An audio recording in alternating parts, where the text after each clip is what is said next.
Reid has recently returned from the Ram Dass Legacy Retreat in Maui, run by the Love, Serve, Remember Foundation. So in today's episode of the Psychedelic Therapy Frontiers podcast, we sat down for a trip report with Reid's brother Reid Robison and our friend John Patterson, who also attended the retreat. Jeremy and John will introduce themselves at the beginning of the conversation, so I won't do that here.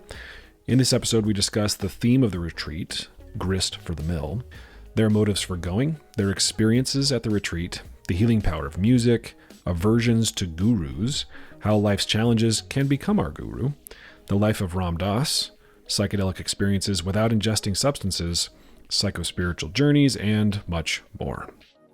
For those of you who are new to the show, welcome. Psychedelic Therapy Frontiers is brought to you by Numinus Network and is hosted by me, Dr. Steve Thayer, and my co-host, Dr. Reid Robison. Just a few announcements for you before we get into the episode. It is not too late to sign up for the next cohort of our Fundamentals of Psychedelic-Assisted Psychotherapy course. We run 2 simultaneous cohorts on Tuesdays and Fridays. Cohort 1 starts February 7th, 2025, and Cohort 2 starts February 11th. So, if you're looking for a comprehensive foundational training that includes live online classes, experiential learning, and opportunities to connect with a diverse community of practitioners in the psychedelic medicine space, then check out our course. We're offering 10% off to PTF podcast listeners. So, click on the link in the show notes or go directly to numinus.com/training, and you can use the code PTF10 for that 10% discount. If you've listened to the show for a while, you've likely heard Reid and myself talk about the psychedelic clinical trial work that Numinus does. If you or someone you know might be interested in being a participant in a psychedelic clinical trial, you can click on the link in the show notes or go directly to numinus.com/research, where you can learn more about the trials we're currently running. And finally, if you're enjoying the show and you'd like to support us, here's how you do it. You can leave a rating or review in places like Apple Podcasts or Spotify.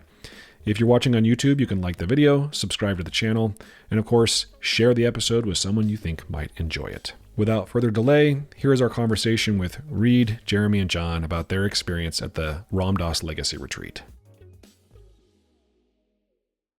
And here we are, another episode of Psychedelic Therapy Frontiers. This is kind of a special episode because it's been a long time since we've done 4 people in total on the podcast, Reid. It's not easy, thanks to our producer, Jamie, in the background, working magic. Working magic. So today we're talking with a couple of guests, and I'll let the guests introduce themselves, one of which, Jer, you've been on the podcast before. Yeah. It's been a long time. But yeah, thanks for having me back. Should I look at the camera? Or just look at me. Just look at me, bro. All right. No, Well, look at me. I am Reid Robison, Reid Robison's little brother. Jamie, the one producing this, is our little brother as well. So I'm here to chat and happy to be back. And tell us a little bit about like what you're doing in the world right now. Oh, so yeah, I'm going through a bit of a career shift. I have some flutes here with me. The way you can find me is actually go to iamsound.one, O-N-E. And you can see on the bottom of the footer, it has my Instagram, TikTok. I do a lot of live music, and yeah, my journey's shifted into being more musical, which is my passion, and I assume is John's as well, the next guest. Yeah, let's pass the football to John. Okay. The football. All right. I'm John Patterson. My music handle is John Pattern. At my therapy practice, people know me by JR as more of kind of a professional tagline, but I have a therapy practice and also use music as a medium for sharing messages of healing and positivity, and just find that as a beautiful mode of expression, and love to interweave everything. That's just one thing that I feel from life in general, is the more you can weave together to make your life feel like everything's kind of working together, the more fun it's going to feel. So yeah. So you're a weaver. A weaver. Cool. Master weaver. Yeah. So we decided to weave the 4 of us together today because the 3 of you recently returned from a pretty cool retreat. Reid, you want to tell us a bit about this retreat? It was called Ram Dass Ayahuasca. No, I made up that title. Jer is showing his shirt that says, "Be here now." And so we all had the privilege of going out to the Ram Dass Legacy Retreat that just happened, within the last week or 2. Yeah, pretty recent. The annual retreat of the Be Here Now Network and the Love, Serve, Remember Foundation, really honoring the teachings of Ram Dass and his guru Maharaji. and we'll get into that. But that's the journey we've all just returned from and are integrating. So, since I'm the dude that didn't go, it's kind of informally me asking you folks about this retreat. And so I'm curious, maybe we could hear from each of you what prompted the interest. And you can go as far back in your personal timeline as you need to. But maybe starting with you, Jer. Okay. Yeah, why go? Yeah, so this actually started with our India pilgrimage. So the Ram Dass retreat was more of a second half of the pilgrimage. So what brought us to India was Ram Dass. So I've kind of really been drawn to his teachings over the last few years and see him more like a mirror as opposed to just a person like a Tony Robbins on a pedestal saying, come up here and I should be that way. He's more of a mirror teacher for me. Very powerful. His teachings, they've changed my life. So we decided to kind of retrace his steps, sort of like a church history tour for Mormon boys, going through Ram Dass's steps, where he went in India. And yeah, it was such a beautiful trip. Like there's a quote, I can't quote it word for word, but from Mark Twain. Does anybody know it about India? Mm-mm. Oh, it's the end of the quote is, India is all that and more, but it is definitely not one thing. It is not boring. Yeah, or something like that. We'll have to look it up. India's powerful. It was kind of like an ayahuasca experience for us, Indiahuasca. I speak for myself, but yeah, the Ram Dass retreat was very helpful for us to integrate that, to not only see his steps, but now see the people that were with him in India. That was even more powerful for me. But yeah, we'll move on to someone else. Yeah, do you want to go next, John? Yeah, sure. I'm trying to think like very, very first exposure to Ram Dass, but I'm pretty sure it was probably coming across a podcast or a YouTube. And one thing I always pay attention to is just, it's one thing to listen to information and it's one thing to pay attention to how that makes you feel. And so this was a time where probably like Alan Watts and Ram Dass, they kind of came together for me at a similar time. And they were contemporaries and even, rubbed shoulders many times. Good friends from what I understand. Right. I mean, they come from a little bit of different ends of the spectrum in terms of not only what they, kind of their messages, but how they kind of show up in the world.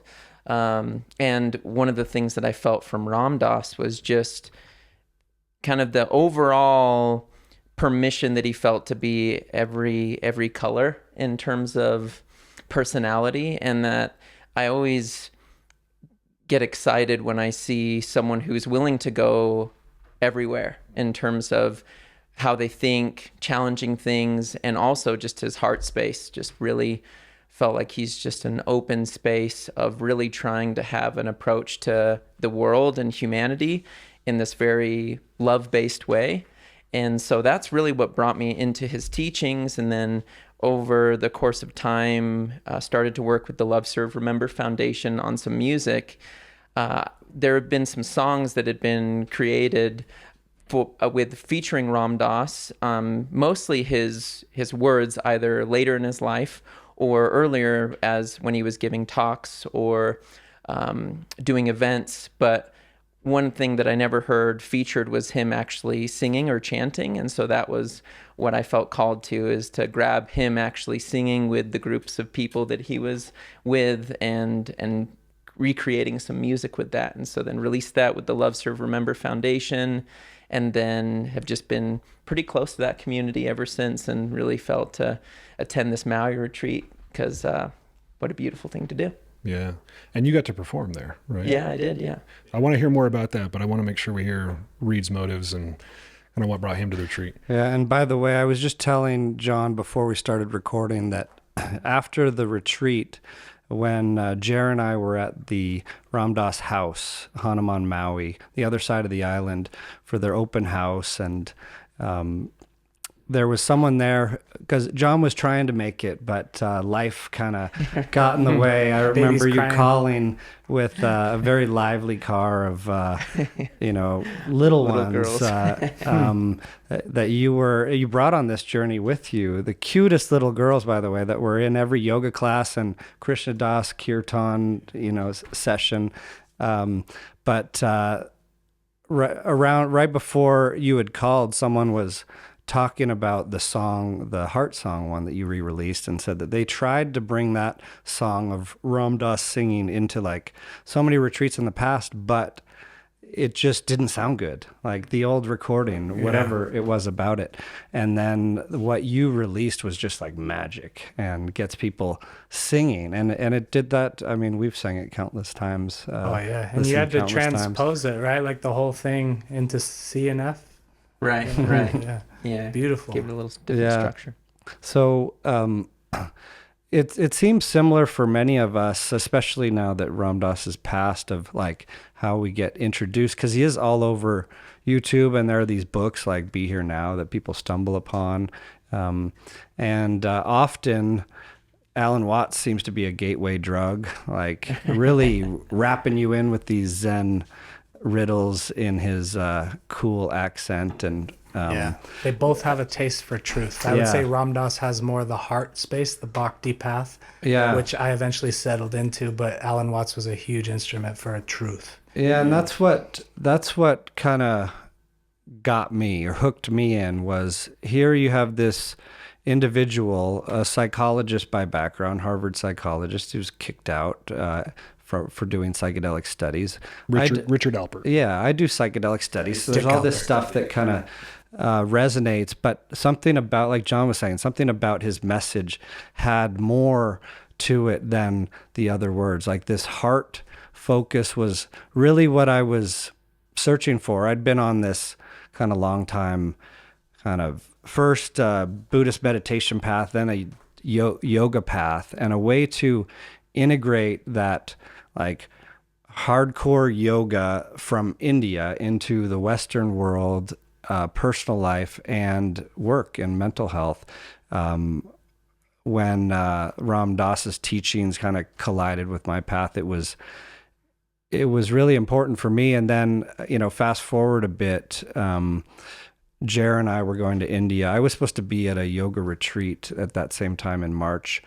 Transition point for me too. I was stepping down as chief clinical officer of Numinus and really kind of doing some dharmic soul searching. And the retreat that I was going to go to just didn't feel aligned, and some things didn't make it possible. And so I just landed on, okay, I'm going to India. I don't really know why. So Jer signs on for the adventure, and we find ourselves on this meandering path to ended up at this place called Kainchi Dham, which is where the main ashram is of Neem Karoli Baba, Ram Dass's guru teacher. And the reason I bring this up is because it was easy for me to accept Ram Dass as a teacher, but I did not. I initially had and still have this kind of resistance to a guru concept. And the retreat, the India trip, cracked something open, and the retreat was really helpful that we just went to in helping me make sense and integrate. Because when we were at this ashram, and we'd visited a lot of ashrams on the trip, this is the most alive devotion I had felt. Like the people's like loving devotion and worship when they went by all the statues, when they were sitting down there reading the Hanuman Chalisa for a long time. We were kind of basking in this, and this is amazing. And we really wanted to get back to this special place, the Maharaji's Rock, and the Holy of Holies, if you will, in the ashram. In the Ram Dass lineage. And so we were just kind of, setting that intention out there to the universe and loving every moment of the experience. And we were told we ended up talking to the boss. We were told, just go sit there, read the Chalisa, and we'll come get you. And we had a plane to catch later that day. We finally got to this ashram. We had a red eye that night. We were sitting there, like the first hour goes by, and it was amazing, but we start to wonder how long until we have to actually drive the many-hour trip. But then he comes back and gets us, and back on this rock, we each, JR brought a harmonium that was small enough to travel with, and we each got to chant a song there on that. Yeah, he's like hear 5 some minutes stories only. And my heart just like cracked open. I think we were both bawling. And then like I didn't totally get it. Like I had this feeling in me like, wait, this is not my guru. I don't have a guru. I don't believe in like from whatever in my life has happened at this point. I was having some resistance to that. And then at the retreat in Maui that we just came back from, there was a ceremony. This was a ceremony where we got to do some things, form a circle. Krishna Das is playing music, and really kind of pay some devotion in whatever way in front of this giant, beautiful puja table of Maharaji and Ram Dass, and again, just like cracked open. And I did not understand it. Like what was this medicine that was opening my heart, and I'm still making sense of it. But that's kind of what pulled me there, is this mystery path of the heart. But practically speaking, I have used Ram Dass's teachings in my own life and in working with people in mental health every day for years. Yeah, it's touching to see how it still lives in you right now, Reid, as you talk about it. And I'm curious to hear from each of you how it still lives in you. I know it's still pretty fresh, but maybe before we get there, maybe we can share a little bit about what really stands out. Like Reid's talked about some pretty amazing experiences he's still integrating and metabolizing, but how about for you, John? Like as you reflect on the retreat, what really stands out to you? Yeah, well, first I just have to have the disclaimer of like half of the retreat was taking care of our kids. That stands out. Yeah. Hey, that's grist for the mill. That was the theme of the retreat, is this grist for the mill. But that was also a big part of this, is we know that this community is very open to just being this family-friendly environment where we have our kids in the back making sounds as they're eating food, and we're just all just participating in kind of celebrating the light. And that's kind of what I feel from, like, I'm a little bit envious of your experience, to be honest, of like really feeling almost like a sense of there being a mattering of someone's life, and them being not only a teacher, but like creating a lineage, because to feel that almost sense of family, I think is really powerful. And I would say more than anything, what I experience is we're all here just to kind of pass the light.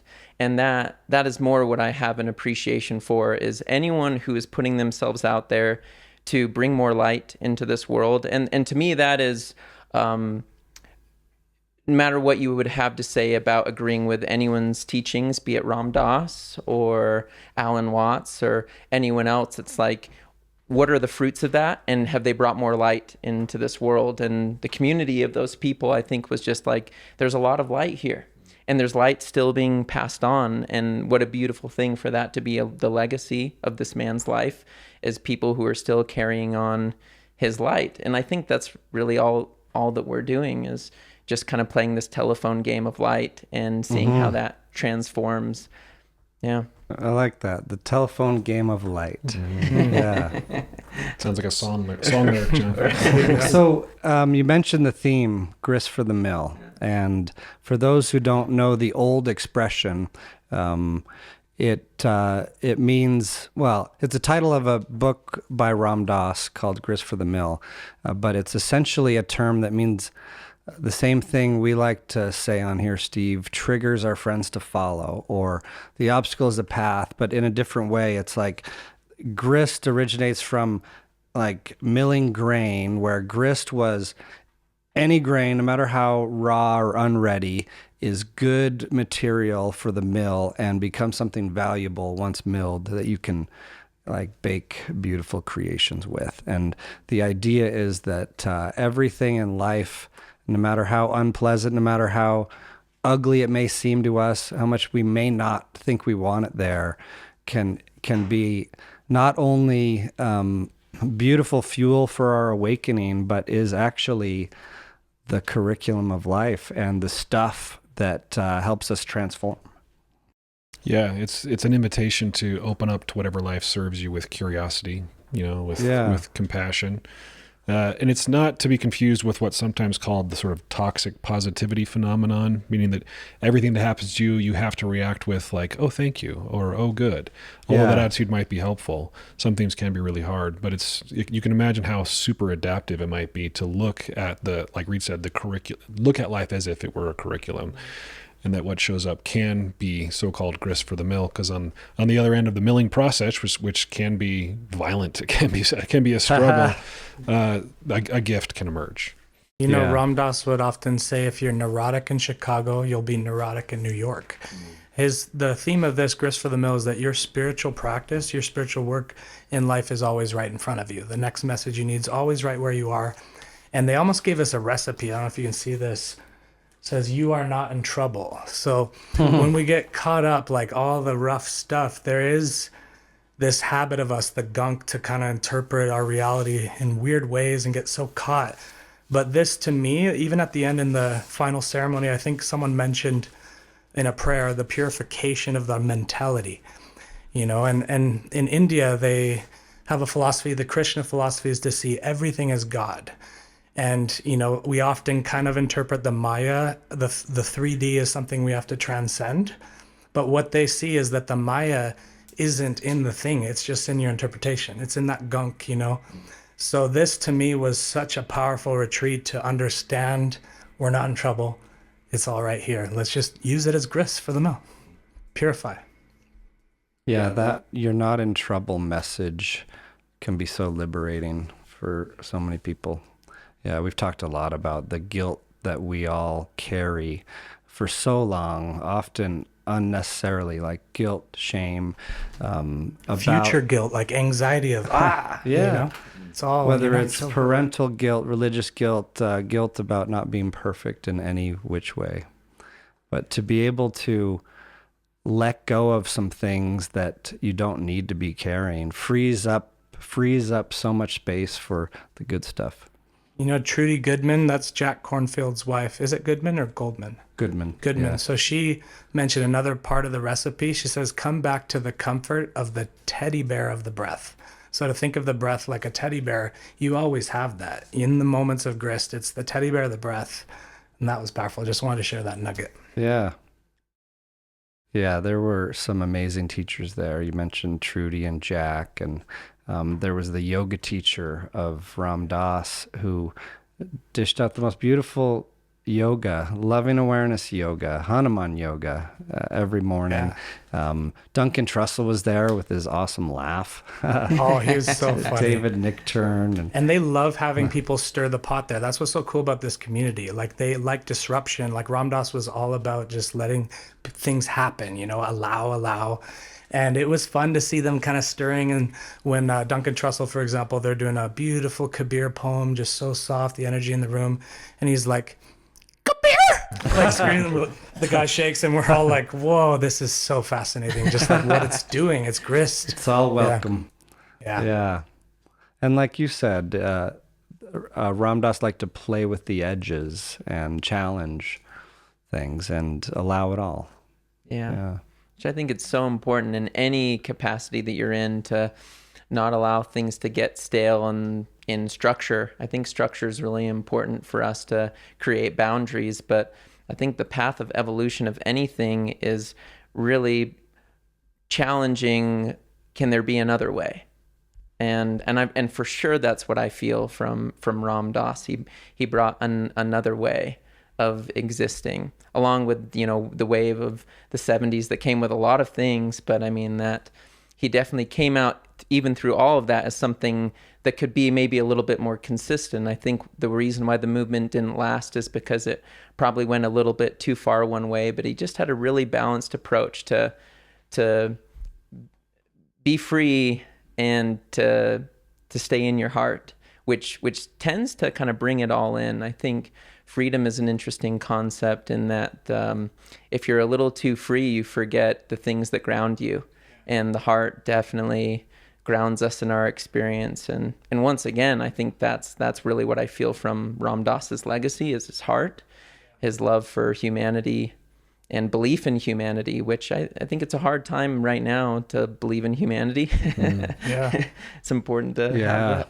And that reminds me of something that I heard. I was actually listening to a random Ram Dass talk on the way here. I was coming back from some work earlier and put on this clip. And I stopped when I got home to rewind and write it down.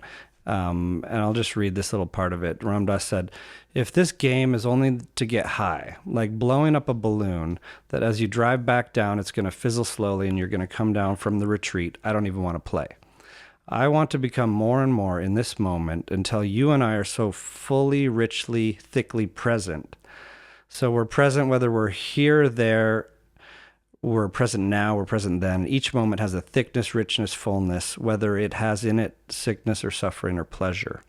And then he goes on to talk about something that I think is really interesting. He's like, it's only that the mind grabs at this one and denies this one at a moment. When you have a toothache, for example, the moment before you were saying, "Oh, the blessings I have in my life, my children, thank you, God, you've been so kind."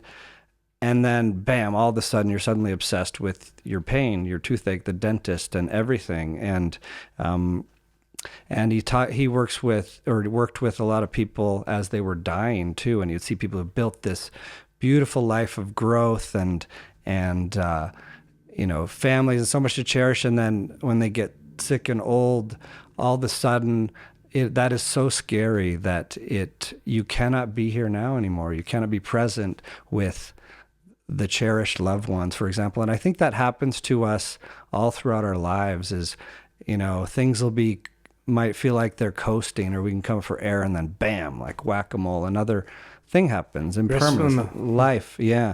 And how do we cultivate, I think I'm learning through these practices and these teachings what be here now, starting to anyway, what be here now really means. It sounds so simple, but how do you really be here now? How do you hold it all? How do you open your heart anywhere? Can I spin off that quote real quick with Ram Dass? So going on your kind of idea, the light is the theme there. I see it also as, just for Ram Dass himself, the theme is freedom. He's like, this isn't a game about getting high, like you said. You're going to come down. It's a game about being free. And to me, the framework for that is loving awareness. And the loving awareness, I feel, just like your resistance to the guru concept, that's simply a man that was just so fully of loving awareness that it drew people to him. Ram Dass is, in a way, that to me. There's this concept of Satguru and Upaguru. And Ram Dass would teach that God, Guru, and Self are just one and the same. It's all the same thing. You realize that when you see the Buddha, you'll slay the Buddha. There's that's not my views. That's but, this is the theme, the loving awareness. It's one of his favorite mantras. He says, "I am loving awareness," but then he'll also say, "I'm loving awareness." It's the duality, it's Hanuman. His name is Hanuman, Ram Dass, servant of Ram. Yeah. And so that, back to the guru resistance, you remember the East Forest song? You're a guru. You're a guru. It's like, it's Ram Dass's voice saying, everybody has a guru. Even if you don't know it, and if you don't, you can borrow mine. And it's this cute, loving thing. And I was teddy bear. I was like, but even that was triggering for me of I would quote Ram Dass, not Maharaji, but then as I put aside, the mind is what gets in the way, right? Even Krishna Das and Raghu Marcus were up there at one point in this retreat saying, Maharaji said, okay, I've taught you everything. All you guys are left with is the mind to deal with.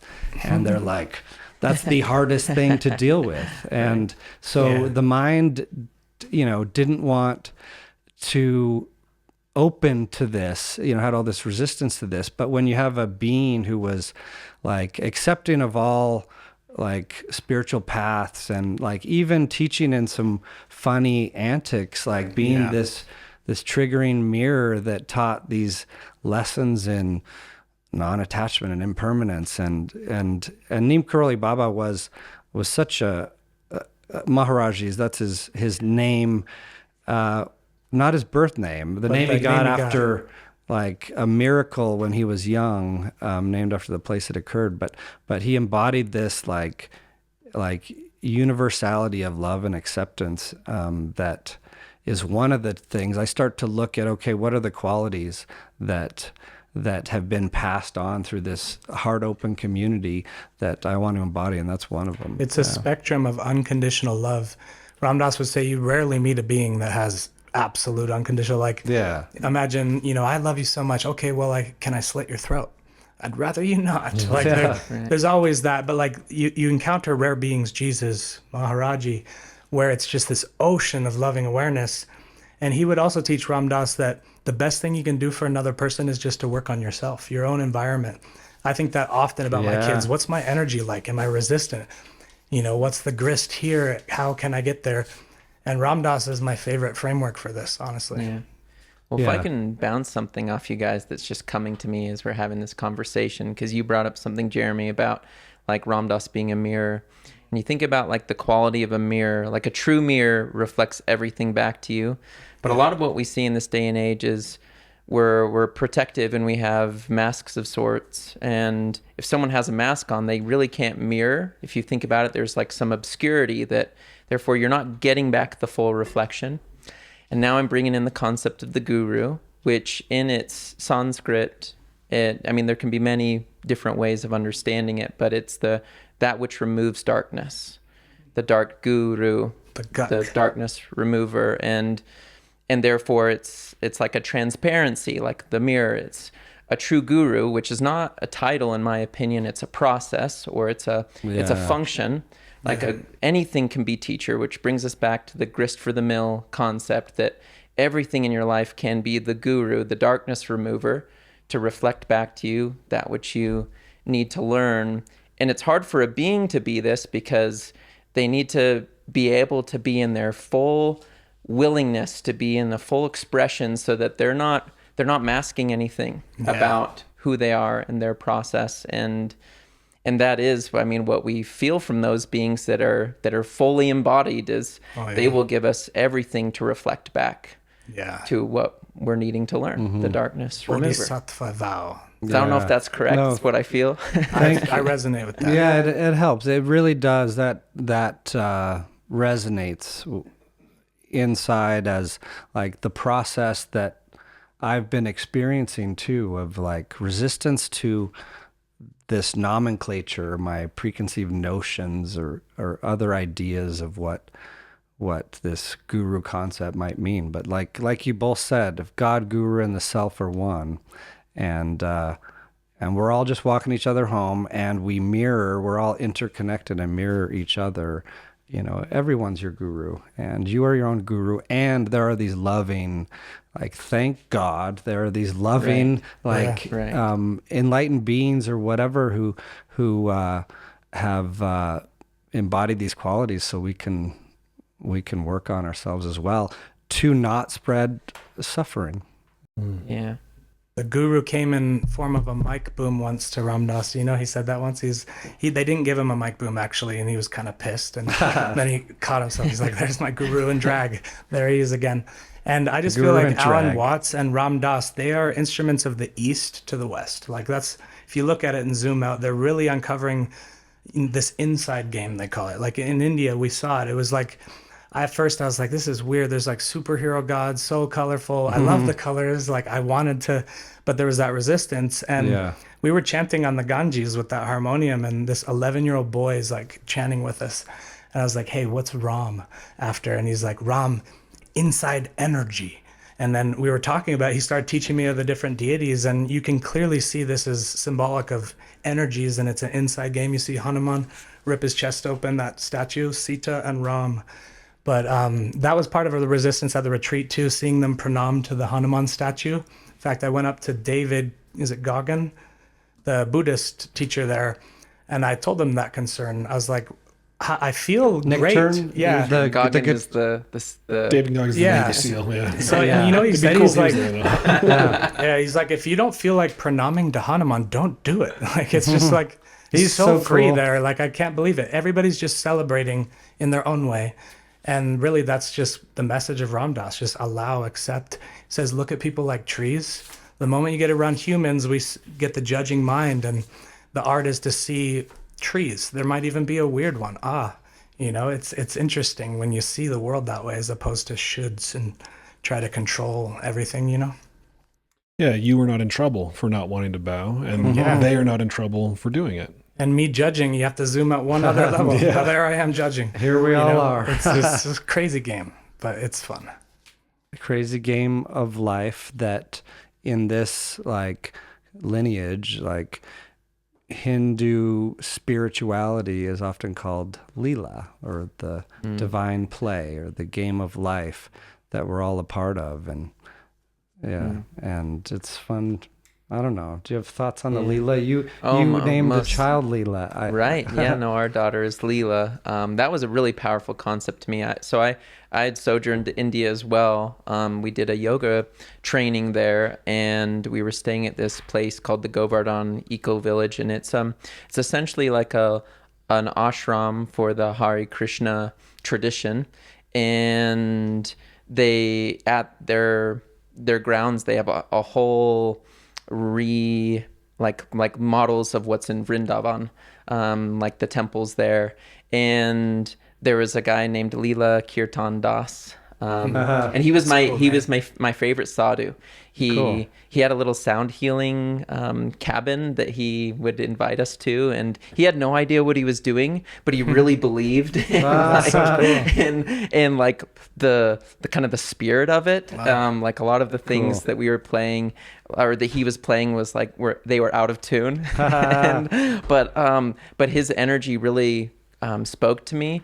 And that was also the first time that I really took part of there was a festival of the flowers that they did with us, and there was a whole kirtan, like a 3-hour, we're just chanting and dancing, and it was the most celebratory experience of my life. Like the whole thing without any anything to aid in the experience, you could say. Like it just felt like we were in the celebration of life, which is the Leela. And I really felt the power of that, like regardless of what your cosmology is or what you believe, like those are the experiences that enter your heart, that help you to see yourself in life with that much more beauty.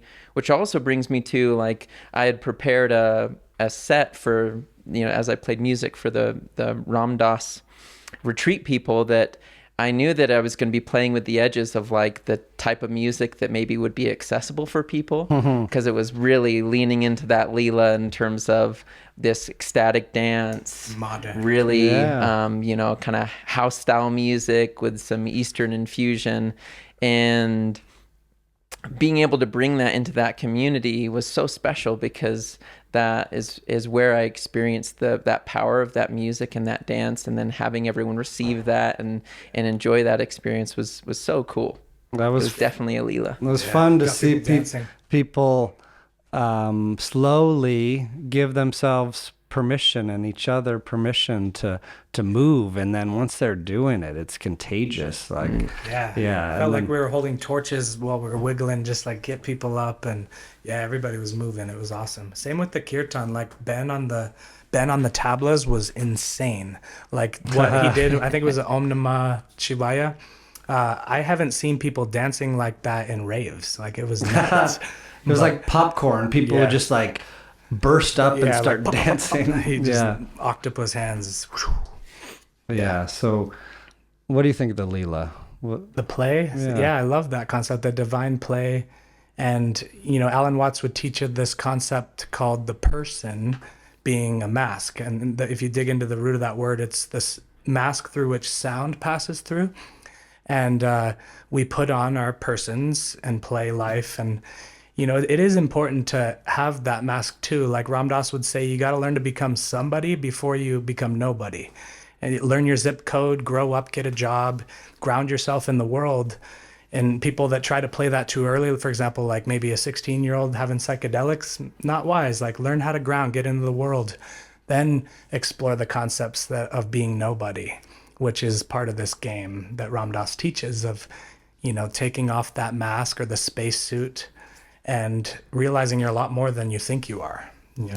Yeah. Ram Dass talks about how early in his journey, when he was a young lad, he was not feeling comfortable in his masks that his family of origin had kind of wanted him to wear, and he was sent to different therapists and psychiatrists, and the way he described it is funny because they were like, oh, just put my mask, my suit on, try this one on, and then it wasn't until he said F it and went on this India journey and kind of awakening of his own beyond psychedelics that he really kind of learned what that meant. Well, the Satguru for Ram Dass is actually psilocybin mushrooms. He says that. That's where it all started. When he had the psychedelic experience, he saw the roles, the spacesuits, and eventually realized he was home and this awareness. And he had to figure out, how can I explore this? And him and Leary went on some crazy wild stories, and even to India they had this map, they called it, and they wanted someone to read the map of consciousness, and that's what led them into the India chapter. Yeah, psychedelics cracked open this mystery box, and they went out there to try and figure it out, try and get someone to help them understand it, and then he ran into like this surprising guru, Karoli Baba, and just had an experience of the heart, and then it all kind of made sense. It didn't need to make sense. And eventually gave this man 900 micrograms of LSD. There's a story about that. Right. It's very interesting. But he would teach about that in that story, if you look it up, that it's better so you can visit or have pranam with Christ in a psychedelic experience, have a visit. It's better to be that than to visit it, is what he would teach. And a lot of this game of getting high, coming down, you start to realize that's exhausting over time. Let's be free and be that, so. Yeah. So one thing came to me when you were talking about Leela, because I'm like, I think something else stands out with Leela about the retreat. And it was on the last day where there was that Hawaiian ceremony where at the end we're all jumping in the water as a part of that prayer, kind of as this like immersion, integration experience. And there was this older lady in the water that she just suddenly starts chanting, and people start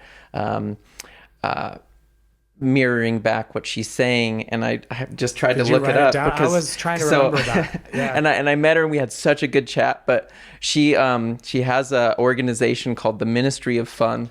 Oh yeah, and I remember. So the taglines were if it's not fun, don't do it, and then everyone chanted back, if it's not fun, don't do it. If you must do it, make it fun. If you must do it, make it fun. And then each of us has a one-to-one connection to the one. In fact, we are the one. Now, I have no idea of anything else about what the Ministry of Fun does, but I mean, that to me is the Leela, and that's the balance of it all. Like, can we have fun with it truly? And that's like Shiva's dance. It's like you can either go through this as though this is grist, as though it's very kind of sullen, this is the cross that we bear, or it's like, or we can dance with it. And that's such a powerful concept to me. Dance in the rain. Yeah. Yeah, that's powerful. Seeing it that way. Yeah, it's essentially like the message of be here now. Can you really be here now fully with your acceptance of it, with the fun that you can have in it, and even make it fun. Yeah, instead of resisting, denying, like, no, I don't want this to be true. I don't want this to be here. In their board meetings at Seva, they had to have these silly glasses goggles where anytime someone used the word serious, they had to wear that for the rest of the meeting. And in fact, that woman, she was friends with a guy named Wavy Gravy that was part of that group, and he was the rascal, always keeping it fun. He kind of started that tradition, I think. But he was at that retreat. He's still alive, right? Is there a story of him walking in a cane to go do the prayer and throw the flowers in there? Lifeguards are all like, "Old man, please don't go in there. That's not safe." And he was just like laughing, walking with his cane. Wish I was there, but we heard that from Govinda Das. Yeah, and that's one thing that was palpable from the minute we showed up at this retreat, is just like the loving presence of people there was like, it was thick and it was contagious. And poignant. Yeah. And the retreat was called on the flyer, Open Your Heart in Paradise.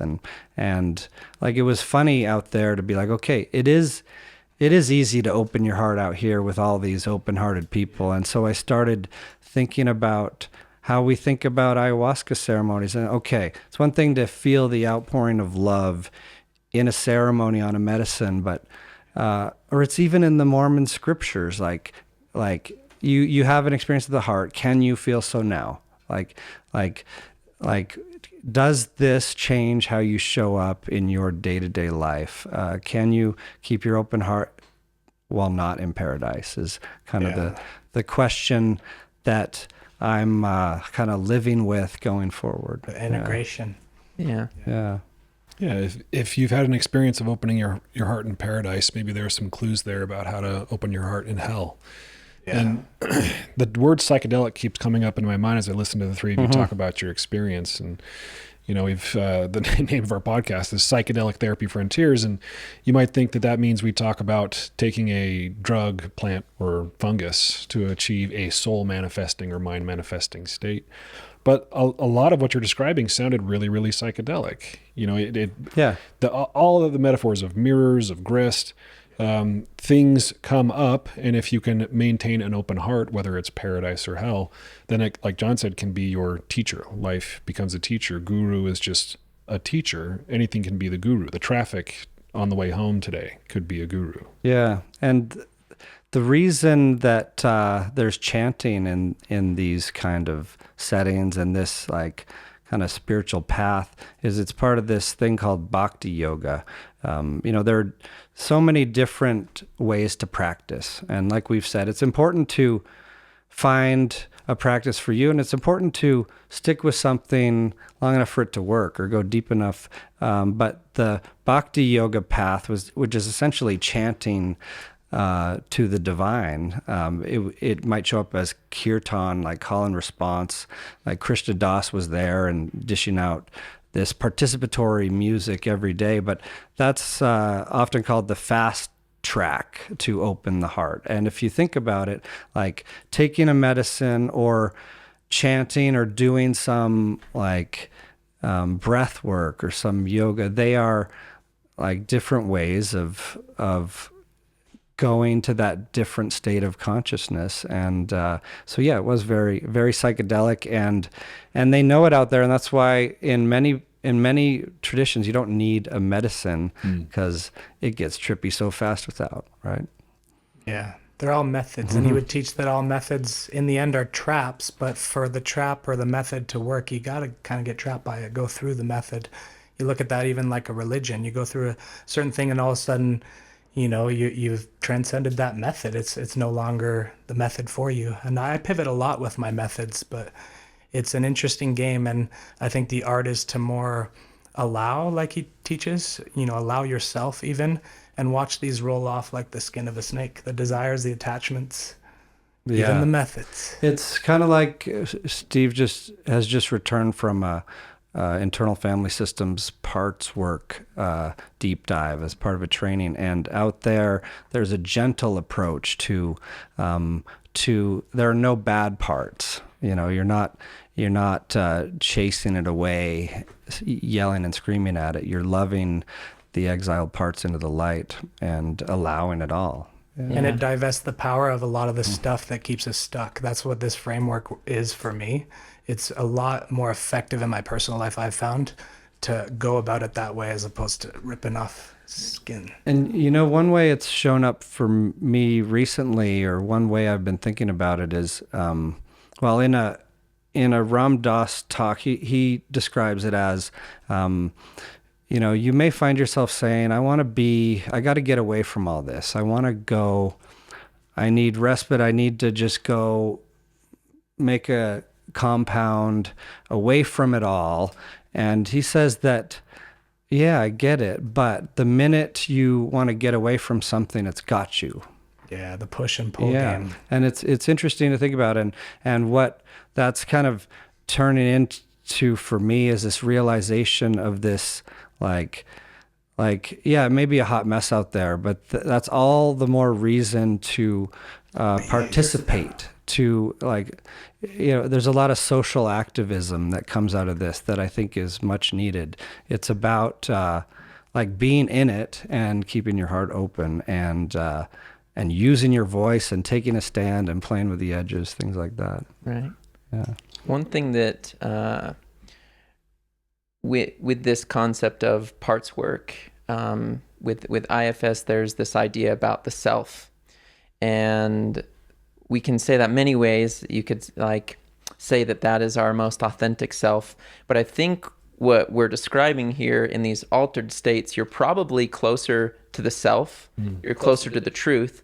And actually what life is, it's more of a true altered state away from that true reality. Yeah. And so sometimes you experience that through the aid of something else. Sometimes it's through chanting or breath work, like you said. And we experience that in a container. But my feeling is that we're meant to be able to integrate that sense of self into the altered states that we find ourselves in, disconnected from that, activating a specific part that isn't really the true reality. But that is always the integration work. And in my opinion, is like, can I bring that same feeling into what this is right now so that it is actually meeting true reality versus this kind of altered state of reality that I've allowed it to be, that's based in fear or some compartmentalization of what I think that it is. Yeah. I like that you said feeling too, because Mirabai actually taught about the witness. Another thing, core teaching of Ram Dass is to cultivate the witness that's always aware. Even, let's say, I'll be not vulgar, but like a teenager that's masturbating or something, and there's a witness that sees that, and then you zoom out one level further, and there I am damning myself for masturbating. So cultivating the witness. At first, I was like, this is a pretty cold place. Maybe he would say, like, you might look down and see someone trip and you'll say karma, it's cold up there. But what Mirabai Star, she changed my perspective, my whole paradigm on the witness, that she actually said that witness Ram Dass is talking about is very playful and also compassionate. So I'm starting to kind of understand that part of me, that deepest self, that witness, as more like my inner child, I guess would be a closer word to it, or a childlike part that is very compassionate to everything around it. So yeah, I love that she said that, though, because I was struggling with that concept of the witness being so cold, but I feel like it's loving. And you've seen it even play out, like, once in a while, this saying of Ram Dass that it's all perfect. Like, I just can think of a couple times when you've shared that. There's been someone in the room who said that, oh, that's a little triggering because my suffering isn't perfect. Yeah. And that's true. And, and there's this compassionate, like, prerequisite and foundation through which he shared that is like, you just cannot separate, or it does get cold up there, right? It's that, like, that smile of unbearable compassion. And important to remember that the awareness is loving. I love that he uses loving awareness. To me, that's always the key. Yeah. So we've just got a few minutes left, gentlemen. So I'm wondering, I was going to ask, kind of like I did in the preamble, what you're taking with you, but everything we've talked about is kind of what you're taking with you. It can be challenging to come back to day-to-day life after you've had an experience like this. Anything else that you want to share? I had sort of expressed a curiosity, John, about what it was like to perform there. You talked a little bit about sort of playing at the edges with what the audience might find acceptable in that context with your music style, but anything else to say about what it was like to perform? Yeah, I really wanted to make sure that it truly felt like it was an ode to Ram Dass.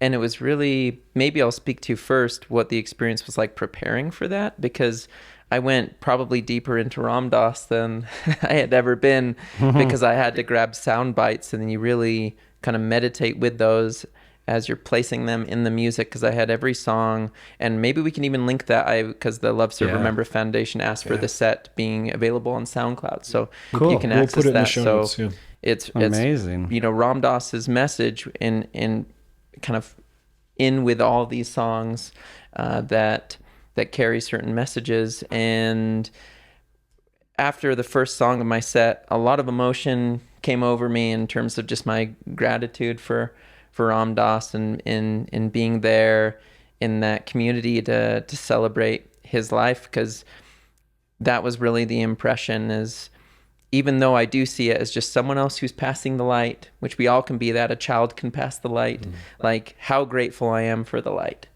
how grateful that we're passing it on. Like what a beautiful thing that there are teachings in life that make sense. Like this world could be really chaotic pretty easily. And there are things that we have that make sense, and light that can be brought out throughout it all.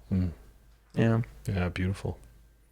How about the two of you? Any final words about the retreat? I mean, we should probably do another episode of some time to talk about some of the stories about this retreat. That would be too long. But, no, it was powerful, life-changing, amazing integration to our India journey. And yeah, Ram Dass, I'm excited. I didn't get to know about him until after he died. I remember seeing the Netflix, going home, and honestly, it just went across my mind like Chinese food. I didn't think anything of it until I read Rameshwar Das's book, It's Being Ram Dass. That really got me into it. In fact, it's very entertaining. It was like so fun, made me cry. And in fact, that was a big game changer for me. So I highly recommend that book if you're interested in Ram Dass. Another documentary I suggest is on Gaia. It's called Becoming Nobody. Awesome. Yeah, just grateful to talk about him. We mentioned the book Grist for the Mill here, and you mentioned Mirabai Starr. She has a new book called Ordinary Mysticism that looks really good. I've been bought it for my wife. I got a couple of her books out there too. But there's one quote in front of me that I'll just read. I don't know if it's fitting. It's not a predictable closing quote, but I think it's something that I've been sitting with. Righteousness and being right. This is by Ram Dass. Righteousness and being right is one of the last gates to the inner temple. It's one of the last obstacles. One of the problems of spiritual work is ending up a good yogi. You are a really good yogi. You know all the positions. You do it all perfectly right. You are really righteous and good, but you are not free. It's called the golden chain, the chain of righteousness. Freedom lies beyond good and evil, beyond right and wrong. Sounds like a Rumi poem. When you want to become free, your righteousness and your anger are much less interesting than they used to be. Become free, let it go. Powerful. Mic drop. Well, thank you, gentlemen. Thank you for providing grist for our collective mill. Hopefully, let's bake something. I feel like I learned a lot. Appreciate you. Good conversation. Thank you all. Yeah. And check out I Am Sound. Check out John Pattern on Spotify. Yeah. Check out Steve's beard. Check out my beard as usual. And we'll provide links to all these things in the show notes. Thanks everyone for listening. We love you. Psychedelic Therapy Frontiers is brought to you by Numinus Network, a company committed to helping people heal and be well by delivering technology-driven clinic support, clinical trial research, and comprehensive practitioner training in psychedelic-assisted therapy. You can learn more about Numinus Network at numinus.com. That's Numinus.com. If you enjoyed the show today and you want to support us, here's how you do it. You can leave a rating or review on places like Apple Podcasts and Spotify, subscribe to the Numinus YouTube channel, like the YouTube videos, and share the show with somebody you think might enjoy it. If you're interested in comprehensive training in psychedelic-assisted therapy, check out our courses at numinus.com/training. These courses are carefully crafted by Numinus professionals like myself, Reid, and others, and include live online classes, experiential learning, and opportunities to connect with a diverse community of practitioners in the psychedelic medicine space. I really love teaching these courses and connecting with you all, so check out numinus.com/training, and I hope to see you at the next training cohort. The content of this podcast does not constitute medical advice or mental health treatment. Please consult with a medical or mental health professional if you believe you are in need of mental health treatment. The content of this podcast does not constitute medical advice or mental health treatment. Consult with a medical or mental health professional if you believe you are in need of mental health treatment.